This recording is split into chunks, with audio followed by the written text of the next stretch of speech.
మనకి రాష్ట్ర వ్యాప్తంగా చూసుకున్నట్టయితే ఉత్తర తెలంగాణ అలాగే మధ్య తెలంగాణ ప్రాంతంలో ఈ పొగమంచు అనేది నిన్న విస్తృతంగా ఉండటం చూసాము.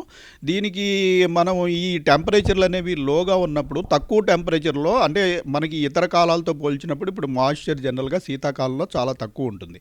ఈ తక్కువ ఉన్నప్పటికీ మనకి టెంపరేచర్ తక్కువ ఉన్నప్పుడు ఆ తక్కువ టెంపరేచర్ దగ్గర ఈ వాతావరణం నిలపగలిగే యొక్క మాయిశ్చర్ శాతం 100%కి చేరుకుంటుంది.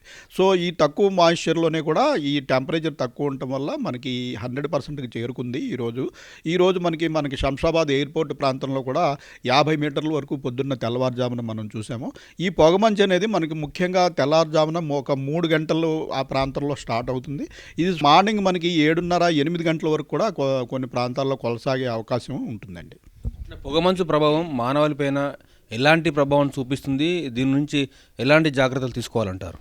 ఈ పొగమంచుకు తోడు పొల్యూషన్ కూడా కలగలిసినప్పుడు అంటే ముఖ్యంగా మనకి సిటీ ప్రాంతంలో చాలా ఇండస్ట్రీస్ ఈ వెహికల్స్ లక్షలాది వెహికల్స్ తిరుగుతుండటం వల్ల ఈ పొగమంచు ఏమిటంటే మనకి వాతావరణంలో తేమ ఎక్కువయ్యి టెంపరేచర్ తక్కువ ఉన్నప్పుడు అలాగే విండ్ కూడా చాలా తక్కువ ఉంటుంది. విండ్ స్టాగ్నేటెడ్గా ఉండి ఆల్మోస్ట్ జీరో స్థితిలో అంటే వేగం ఏమీ లేకుండా విండ్ ఉన్నప్పుడు దానికి తోడు ఈ పొల్యూటెంట్స్ కూడా ఇదైనప్పుడు మనకి సిటీ ప్రాంతంలో ముఖ్యంగా చాలా ఈ పొల్యూటెంట్స్ అంతా కూడా ఈ తేమతో కలిసిపోయి మరింత దట్టమైన పొగమంచు ఏర్పడటం జరుగుతుంది.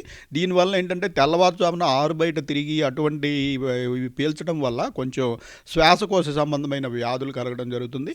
అలాగే ఈ ముఖ్యంగా హైవేలు ఈ రోడ్డు మార్గాల్లో ఈ పొగమంచు వల్ల మనకి ఈ విజిబిలిటీ అనేది చాలా తక్కువగా పడిపోయి 100 మీటర్ల దూరంలో ఉన్నవి 50 మీటర్ల దూరంలో ఉన్నవి కూడా కనపడకుండా బ్లైండింగ్ పొగలాగా ఉంటుంది.